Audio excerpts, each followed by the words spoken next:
السلام علیکم دوستو، میرا نام ہے اسامہ رشید اور آپ لوگ دیکھ رہے ہیں یوٹیوب چینل انفوٹیک ہب۔ جب صلح حدیبیہ کا معاہدہ ہو گیا تو ایک مکہ کا شخص سخت سوچوں میں مبتلا ہو گیا اور سوچنے لگا کہ اب قریش کے لوگوں کا کیا ہوگا، کیا میں اپنا وطن چھوڑ دوں یا پھر کیا میں نجاشی کے ساتھ جا کر مل جاؤں۔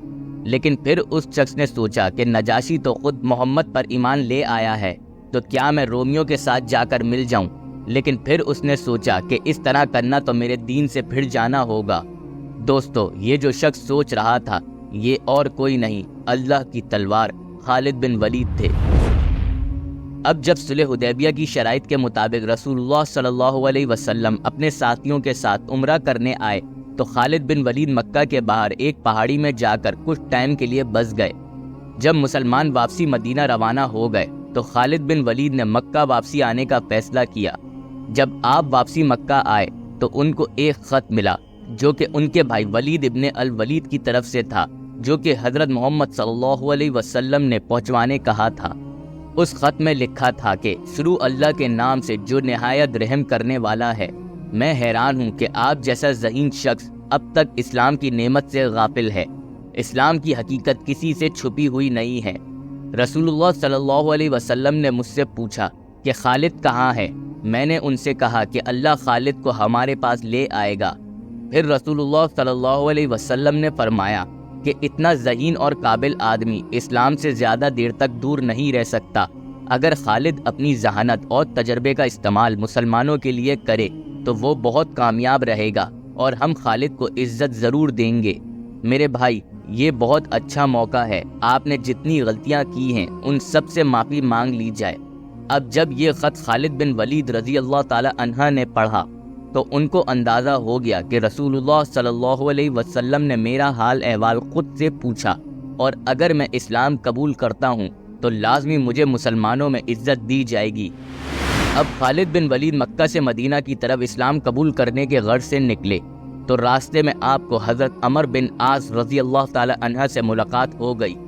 اب جب حضرت عمر بن عاص رضی اللہ تعالی عنہ سے پوچھا کہ آپ کہاں جا رہے ہیں تو عمر بن عاص رضی اللہ تعالی عنہ خود اسلام قبول کرنے مدینہ جا رہے تھے۔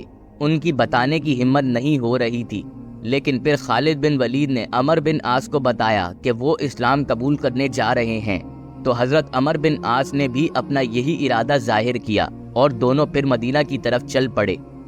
حضرت خالد بن ولید رضی اللہ تعالی عنہ جیسے ہی مدینہ پہنچے تو آپ کے بھائی سے ملاقات ہوئی، تو انہوں نے خالد بن ولید سے کہا، اے بھائی جلدی کرو، رسول اللہ صلی اللہ علیہ وسلم کو آپ کے آنے کی خوشخبری دے دی گئی تھی اور وہ آپ کا انتظار کر رہے ہیں۔ خالد بن ولید رضی اللہ تعالی عنہ جب رسول اللہ صلی اللہ علیہ وسلم کے پاس جانے لگے تو تھوڑی ہی دیر میں آپ نے رسول اللہ صلی اللہ علیہ وسلم کو مسکراتے ہوئے پایا۔ جب خالد بن ولید رضی اللہ تعالی عنہ حضور پاک صلی اللہ علیہ وسلم کے پاس آ کر بیٹھے تو آپ نے کلمہ پڑھا اور آپ صلی اللہ علیہ وسلم سے عرض کیا کہ اے اللہ کے رسول، اللہ سے میری گناہوں کی بخشش کے لیے دعا کریں، اور جتنی بھی جنگیں میں نے آپ کے خلاف لڑیں ان کے لیے میرے حق میں دعا کریں۔ تو آپ صلی اللہ علیہ وسلم نے فرمایا کہ اسلام قبول کرنے کے بعد انسان کے سارے سابقہ گناہ معاف ہو جاتے ہیں۔ خالد بن ولید کے لیے اسلام قبول کرنا بہت مشکل تھا، کیونکہ قرآن میں خالد بن ولید رضی اللہ تعالی عنہ کے والد کے بارے میں آیت نازل ہوئی تھی، تو کافر آپ رضی اللہ تعالی عنہ کو طعنے دیا کرتے تھے کہ خالد نے وہ دین چن لیا ہے جس میں اس کے باپ کے خلاف باتیں لکھی ہوئی ہیں۔ خالد بن ولید رضی اللہ تعالی عنہ نے قرآن پڑھنے کی خواہش کی تو آپ کو قرآن حضرت سالم رضی اللہ تعالی عنہ نے سکھانا چاہا۔ اب جب حضرت سالم رضی اللہ تعالی عنہ نے قرآن پڑھانا چاہا تو خالد بن ولید رضی اللہ تعالی عنہ نے آپ سے کہا کہ مجھے وہ سورت پڑھاؤ جو میرے باپ کے بارے میں نازل ہوئی ہے۔ دوستو، یہ واقعہ تھا حضرت خالد بن ولید کے اسلام قبول کرنے کا، اور اس کے کچھ ہی ٹائم بعد فتح مکہ ہو گیا۔ فتح مکہ میں کیا ہوا تھا؟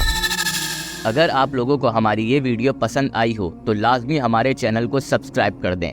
ابھی کے لیے ہمیں دیں اجازت، اپنا بہت سارا خیال رکھیے گا۔ اللہ حافظ۔